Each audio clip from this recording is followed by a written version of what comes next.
लेकिन weight loss करने के लिए जिस प्रकार के एक्सरसाइज सजेस्ट किए जाते हैं बहुत सारी कंपनियों के द्वारा या तो ये लोगों को सूट नहीं करता। अच्छा, कुछ लोग क्या कहें, कुछ कंपनियां जो है जो ऑफर करती है वो कुछ ऐसा खाने पीने को देंगे ना जो कड़वा है, जो उन्हें पसंद नहीं आता। बहुत सारे जो जो न्यूट्रिनिस्ट है, जो न्यूट्रिशन बेस्ड एडवाइस करते हैं, वो क्या करेंगे, डाइटिशियन जो होते हैं वो ऐसा कुछ डाइट देंगे जिन्हें पसंद ही नहीं है खाना। लोगों को जो पसंद की चीज़ है वो मना कर देंगे, नहीं ये नहीं खाना, ये नहीं खाना, ये खा सकते हो, है ना, ये साग खाओ और ये खाओ और वो खाओ, ऐसी चीज़ जो कि लोगों को पसंद नहीं, जो उनके कल्चरल ईटिंग हैबिट में नहीं है।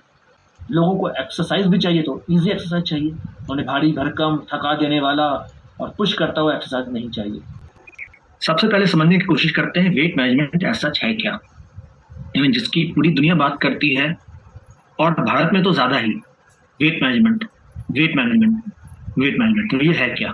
Wait management is the management of optimal body weight and body fat percentage. याद रहे, वेट मैनेजमेंट एक लॉन्ग टर्म अप्रोच है ऑफ अ हेल्दी लाइफस्टाइल, और यहाँ पे दोनों चीजें ही शामिल होती हैं, हेल्दी डाइट और physical exercise that lead to equate energy expenditure and energy intake. तो सिंपल अगर कहा जाए, अगर शरीर का वजन, वेट जितना होना चाहिए ज़रूरत के मुताबिक है, ज़्यादा नहीं है, कम नहीं है, और शरीर का जो फैट परसेंटेज है वो भी अगर सही मात्रा में है तो ही वेट मैनेजमेंट कहा जाएगा। यहाँ पे कुछ ओबेसिटी ट्रेंड देख लेते हैं भारत में, यानी भारत में ओबीज या ओबेसिटी की स्थिति क्या है। तो जैसा कि इंडिया टुडे में ये रिपोर्ट पब्लिश हुआ था, उसके मुताबिक 73% जो अर्बन इंडियंस हैं ये ओवरवेट हैं, और हर दो में से एक अर्बन इंडियंस ओबीज हैं। यहाँ पे दो अलग अलग टर्म का इस्तेमाल किया गया है, ओवरवेट और ओबीज। ओवरवेट और ओबीज, इन दोनों में क्या फर्क है ये हम आगे जानेंगे। दोनों ही मोटापे का एक रूप है। ओबीज ज़्यादा खतरनाक कंडीशन है, और आप देख सकते हैं कि शहरी इलाकों में रहने वाले हर दो में से एक व्यक्ति ओबीज का शिकार हो रहा है, और ओवरऑल 73% अर्बन इंडियंस जो है वो ओवरवेट है। तो ओवरवेट हो या ओबेसिटी हो, दोनों ही स्थिति में भारत, दोनों ही कंडीशन में भारत की स्थिति जो है वो बुरी है। इसके अलावा 4 में से 3 इंडियंस ओवरवेट है, और ये जो मैक्सिमम रिस्क एज है वो 28 से 38 साल है। जैसे कि अगर कोई एवरेज पर्सन हेल्दी है 26 साल में, तो वो 38 साल तक आते आते ओबीज हो सकता है। मतलब ये कि कोई अगर 30-22 साल के हैं, 30 साल के हैं और वो अगर अभी फिट है, तो इसका मतलब ये नहीं कि वो फिट ही बने रहेंगे। जिस प्रकार का हमारा लाइफ स्टाइल है, हो सकता है कि 4-5 सालों में वो ओवरवेट से फिर ओबीज की स्थिति तक भी पहुंच जाए। और यहाँ पे एक रिपोर्ट पब्लिश हुआ था इंडिया टुडे, मीन्स की न्यू इंडिया, जिसमें बताया गया है कि India is the 3rd most obese country in the world. यानी इंडिया केवल यूएस और चाइना से ही पीछे है इन टर्म्स ऑफ मोटापा, ओबेसिटी। तो क्या इस स्थिति में सुधार की गुंजाइश है? चलिए फिर से एक बार रिपोर्ट के माध्यम से जान लेते हैं। तो ये एक रिपोर्ट पब्लिश हुआ था ओबेसिटी फाउंडेशन इंडिया में, जिसमें बताया गया है कि quant of obese Indians is predicted to double in next 5 year. जितने भी आज के समय में ओबीज हैं भारत में, उनकी संख्या आने वाले 5 सालों में दुगनी हो जाएगी। और एक स्टडी के मुताबिक हर 3 में से एक भारतीय ओवरवेट है, और ये रिपोर्ट है आर्टिकल्स.टाइम्स ऑफ इंडिया से। और अर्बन इंडियंस, जाहिर सी बात है कि जो लोग शहरों में रहते हैं उनके स्थिति इन टर्म्स ऑफ ओबेसिटी काफ़ी बुरी है। तो ओवरवेट या ओबेसिटी दोनों ही कंडीशन में देख सकते हैं कि यहाँ पे ज़रूर से उपाय करने की आवश्यकता है। पर इन दोनों में अंतर क्या है एक बार समझ लेते हैं। और ये भी बिल्कुल क्लियर है, ये सारे आंकड़ों को देखने पर, ये जो इंक्रीजिंग नंबर है ओबीज पीपल का इंडिया में, that really calls for an effective weight management system. और यही वेट मैनेजमेंट के लिए हमारे पास जो प्रोडक्ट है न्यूट्रीलाइट में, उसका हम यहाँ पे विस्तार से डिस्कस करेंगे। पर फिलहाल मोटापा के बारे में या ओबेसिटी, ओवरवेट के टर्म में कुछ और चीज़ें जिसकी जानकारी हमें होनी चाहिए, जैसे कि ओबेसिटी और ओवरवेट में फ़र्क क्या होता है। तो ओवरवेट को पहले समझ लेते हैं। ओवरवेट एक ऐसी स्थिति होती है जहाँ पे किसी पर्सन का वजन नॉर्मल से ज़्यादा हो जाता है। और ओबेसिटी में क्या होता है? ओबेसिटी एक बीमारी है। जब हम कहते हैं कि मोटापा एक रोग है, तो ओबेसिटी के बारे में ही बात होती है, क्योंकि इस समय शरीर में जो फैट का डिपोजिशन है वो इतना ज़्यादा हो जाता है कि बीमारी के आसार काफ़ी बढ़ जाते हैं। ओवरवेट, वजन ज़रूरत से ज़्यादा है, तो ओवरवेट है पर वजन इतना ज़्यादा है कि ये बीमारी का कारण बनने लगे, तो ये ओबेसिटी होगी। अब ओवरवेट ओबेसिटी की पहचान कैसे की जाएगी? या किसी भी व्यक्ति का जो वजन सही है, नॉर्मल है या नॉर्मल से कम है या ज़्यादा है या बहुत ज़्यादा है, इसकी जानकारी कैसे मिलेगी? तो इसको मापने के लिए बहुत सारी विधियां हैं। उन्हीं में से एक विधि है बीएमआई। तो चलिए पहले बीएमआई को जान लेते हैं, बीएमआई है क्या और ये कैसे काम करता है। तो बीएमआई यानी कि body mass index. Body mass index kilogram पर मीटर स्क्वायर, यानी वेट को मापेंगे किलोग्राम में और हाइट को मीटर में, और वेट को हाइट इंटू हाइट से अगर डिवाइड करेंगे तो जो भी नंबर आएगा, ये नंबर अगर 20 से कम है तो पर्सन अंडर वेट है। अगर 20 से लेकर के 20 से कम यानी कि से समवेयर 19.9 तक है तो ठीक है, मतलब अंडर वेट हुआ। लेकिन अगर 20 है, 20, 21, 22, इट्स अ गुड कंडीशन। तो 20 से लेकर 24.9 तक है ना, 20 से लेकर 24.9 तक हेल्दी सिचुएशन होगा। मतलब अगर किसी का बीएमआई फॉल्स बिटवीन 20 टू 24.9 तो ये हेल्दी कंडीशन है, और ऐसा ही बीएमआई लोगों का होना चाहिए। पर अगर बीएमआई खिसक कर 25 से लेकर 29.9 के बीच में चला जाए तो पर्सन ओवरवेट होगा। 30 से ऊपर है तो ओबीज। तो 25 से 30 के बीच में ओवरवेट, 25 मीन्स की 25 से लेकर 29.9 के बीच तक है तो ओवरवेट, और 20 से लेकर 24.9 तक है तो हेल्दी है। अब यहाँ पे एग्जांपल लिया गया है, एक व्यक्ति जिसका वेट 75 केजी है, हाइट 1.67 है, weight divide by height into height आता है 27, तो 27 फॉल्स बिटवीन 25 टू 30, यानी ये पर्सन जो है वो ओवरवेट है। तो इसी प्रकार से आप भी माप सकते हैं। आप अपना वजन ले लीजिए वेटिंग मशीन में और फिर हाइट को इंच टेप से माप लीजिए, फिर वेट को हाइट इंटू हाइट से डिवाइड करके देखिए, जो रिजल्ट आएगा उसके मुताबिक आपका ये जो फॉर्मूला है weight divide by height square, इस बीएमआई का ये जो मापक दिया हुआ है उसके तरीके से जान सकते हैं कि कितना वजन सही है, या वजन नॉर्मल से ज़्यादा है, नॉर्मल से कम है, नॉर्मल से अगर कम है यानी अंडर वेट है तो ये भी स्थिति अच्छी नहीं है। वजन को कम होने से भी बहुत सारे प्रॉब्लम्स होते हैं, क्योंकि अंडर वेट अगर होगा तो ये बिलो डिजायरेबल बॉडी वेट है। ऐसे लोग माल नरिश्ड होते हैं, माल नरिशमेंट हो सकता है, इनएडिक्वेट विटामिन और मिनरल इनटेक हो सकता है, स्टंट ग्रोथ और लैक एनर्जी। 20 से 25 है तो फिट है, फाइन है। याद रहे वजन के साथ साथ फैट को भी एक्सेसिव नहीं होने देना है, यानी ऐसा नहीं है कि वजन तो हेल्दी वाली कैटेगरी में है और शरीर में फैट ज़्यादा एक्यूमुलेटेड है, तो यहाँ पे भी हेल्दी पर्सन को काम करने की जरूरत पड़ेगी, उन्हें अपना फैट को रिड्यूस करना होगा। और अगर 25 से 29.9 के बीच में है तो फिर अलर्ट होने की गुंजाइश, और 30 के ऊपर तो ये खतरनाक स्थिति पहुंच जाती है, क्योंकि 30 से ऊपर बहुत सारे प्रॉब्लम या बहुत सारे मेडिकल कंडीशंस की शुरुआत हो सकती है। किस प्रकार की? तो जनरली ओवरवेट तक आते आते यानी ओवरवेट से जैसे ऊपर ऊपर खिसकते रहेंगे वैसे ही लो इम्यूनिटी और हार्ट बीट बढ़ना, ज़्यादा थकान, और इसके अलावा हाई ब्लड प्रेशर, ऐसे बहुत सारी समस्याएं होंगी। तो ओबेसिटी के कंडीशन में, जो ओबेसिटी का जनरली ये जो कंडीशन में बहुत सारे हेल्थ कॉम्प्लिकेशंस होते हैं। पर पहले ये जान लेते हैं कि वेट मैनेजमेंट का, यानी कि ये जो ओबेसिटी का कॉजेस क्या क्या है, किस प्रकार के क्या रीजंस होते हैं जनरली ओबेसिटी का। तो जेनेटिक्स भी हो सकता है, ईटिंग हैबिट, फिजिकल इनएक्टिविटी, कुछ सोशल फैक्टर भी है, और एथनिसिटी या जेंडर, एज या जहाँ रहते हैं, या फिर मेडिकल कंडीशन कोई है। तो बहुत सारी चीज़ें हैं जो डिपेंड करती हैं किसी भी पर्सन के ओवरवेट या ओबेसिटी होने का। अब ओबेसिटी का अगर स्थिति है तो किस प्रकार के हेल्थ चैलेंजेस होंगे? Cancer, disease, diabetes and hypertension, sleep apnoea, नींद नहीं आने की शिकायत, joint problem, even psychological problems भी होते हैं। खुद से जो कह सकते हैं कि लो महसूस करते हैं, और मल्टीपल कोमॉर्बिडिटीज हो सकता है, डिफरेंट तरह के प्रॉब्लम्स हो सकते हैं। कॉजेस क्या क्या है? Genetics, eating habit, physical activity, social factor, ये सारे फैक्टर हो सकते हैं। और इस तरह के खतरनाक स्थिति भी हो सकती है जब कोई ओबीज या उससे ऊपर के रेंज में चला जाता है।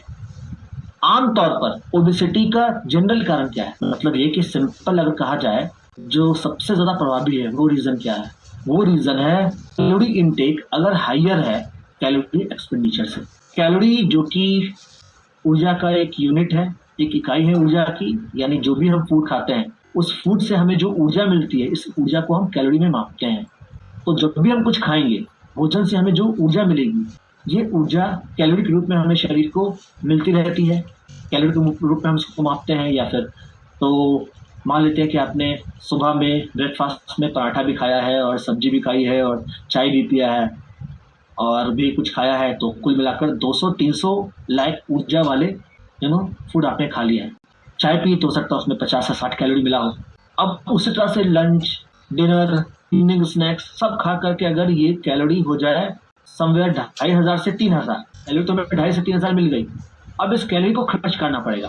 कुछ खर्च तो हमारा शरीर का आंतरिक जो ऑर्गन है वो अपने वर्क करते समय इस्तेमाल कर लेगा।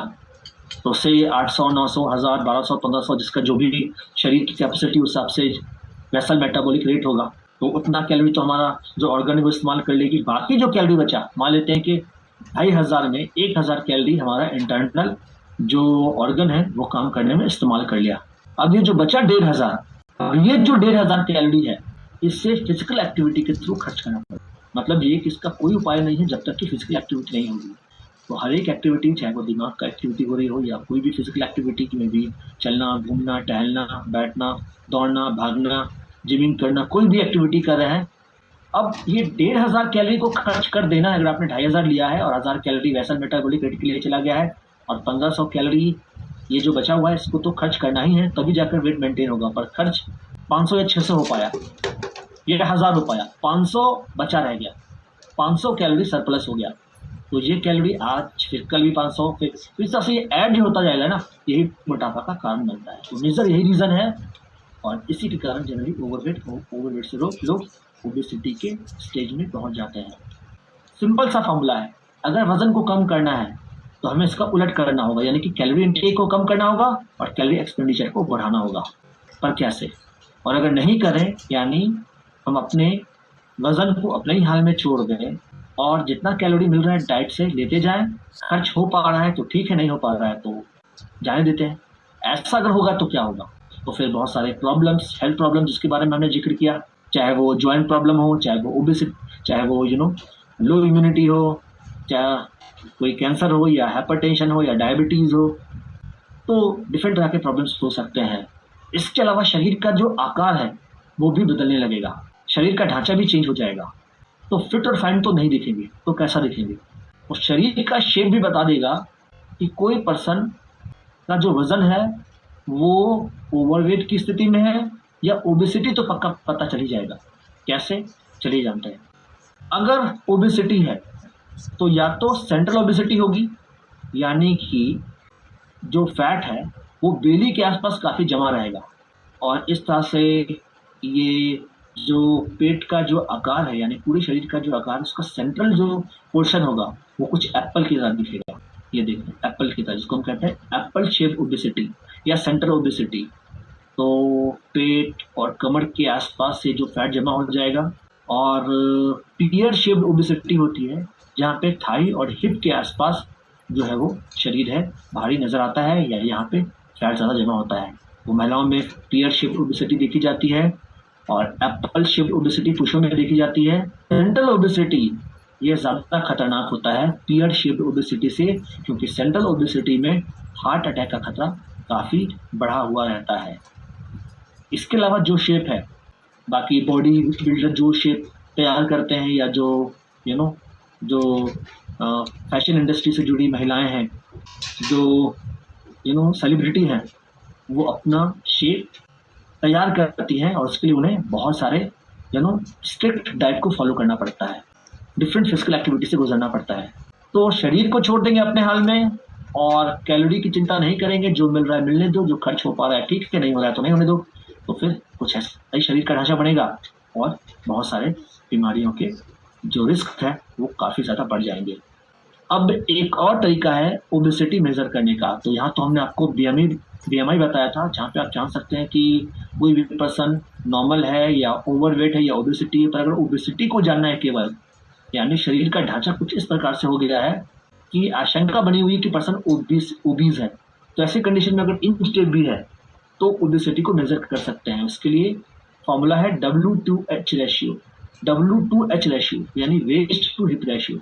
तो क्या करेंगे इसके लिए, सरकमफेरेंस ऑफ वेस्ट, कमर की माप ले लेंगे चारों इंच टेप से सेंटीमीटर में, और हिप की माप ले लेंगे, सरकमफेरेंस ऑफ हिप डिवाइड करेंगे दोनों में। और अगर पुरुष है एक से ज्यादा ये आंकड़ा आता है तो पर्सन ओबीज है, और महिला है तो 0.85 से ज्यादा अगर है तो ओबीज है। तो यहाँ तक हमने देखा, चाहे वो ओवरवेट हो चाहे वो ओबेसिटी हो, स्थिति भारत में बुरी है। तो क्या कुछ किया जा सकता है, क्या इसका उपाय है? क्या लोगों के पास एज सच ऑप्शन अवेलेबल नहीं है वेट को कम करने का? क्योंकि जिस रफ्तार से वजन बढ़ता जा रहा है भारत में, जितने ज्यादा लोग ओवरवेट और ओबीज होते जा रहे हैं, ये एक अलार्मिंग कंडीशन है। और जैसा आपने देखा कि आने वाले 5 सालों में संख्या दुगनी हो जाएगी। तो वो दिन दूर नहीं जब दूसरे देश भारत को बोलेंगे कि ये मोटे लोगों का देश है, ये मोटे लोगों का देश है। तो ऐसे कंडीशन में क्या करना चाहिए, जरूर से उपाय चाहिए जिससे कि वेट को मैनेज किया जाए।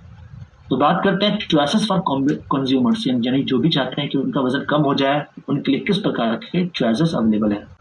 ओके, तो consumer looking for a weight management solution, उनमें कई सारी चीजें आती हैं। आप देख सकते हैं यहाँ पे हमने बहुत सारी चीजों को रखा है, जैसे कि स्लिमिंग सेंटर भी है, और एडवाइस प्लान भी है, वेट मैनेजमेंट शेक भी है, स्लिमिंग सोना बेल्ट भी है, सप्लीमेंट भी है, जिम भी है, वेट मैनेजमेंट टैबलेट भी आते हैं, और ओट और मुसली भी आते हैं। मतलब बाजार में ना भरमार पड़ी हुई है वेट मैनेजमेंट फॉर्मूला की। तो वो कुछ कहेंगे यहाँ जाओ मैं आपको शर्तिया वजन कम करके दूंगा, कोई बोलेंगे ये आप यूज कर लो इससे आपका वजन कम हो जाएगा। कुछ तो टैबलेट देते हैं कि आप टैबलेट खा लो इससे वजन कम हो जाएगा। कैसे होगा? I just don't understand.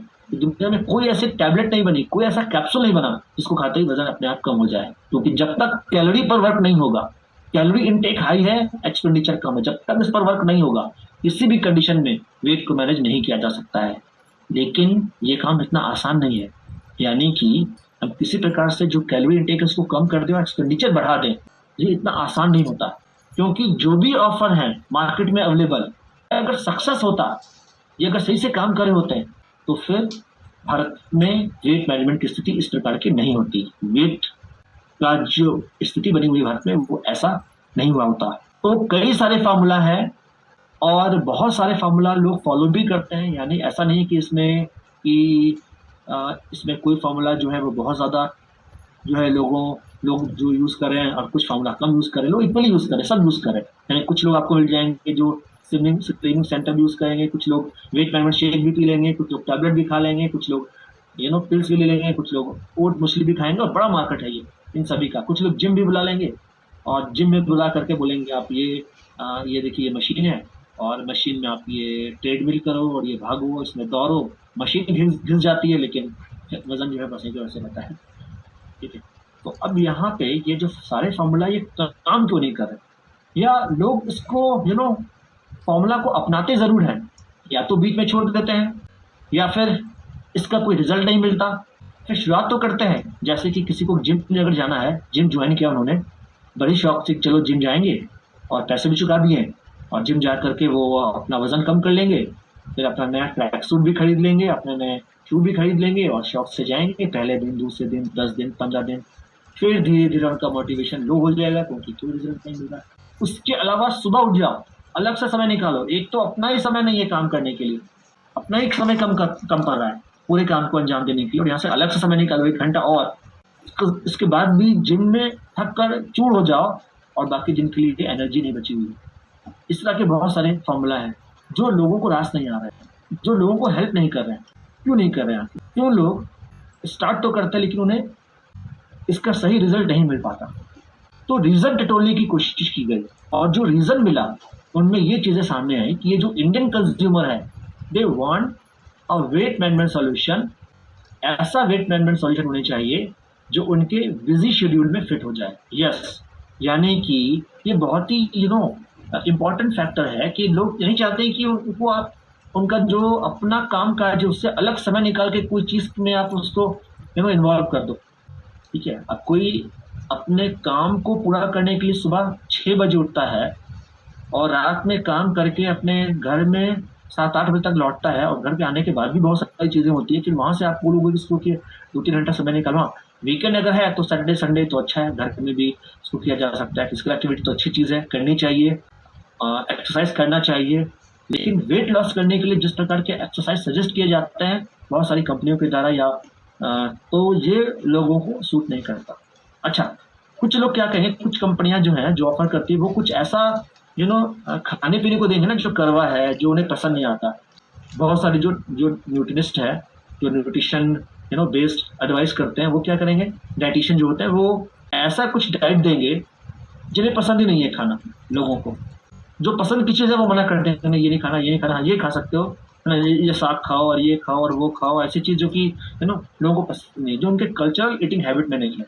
लोगों को एक्सरसाइज भी चाहिए तो ईजी एक्सरसाइज चाहिए, उन्हें भारी भरकम थका देने वाला और पुश करता हुआ एक्सरसाइज नहीं चाहिए।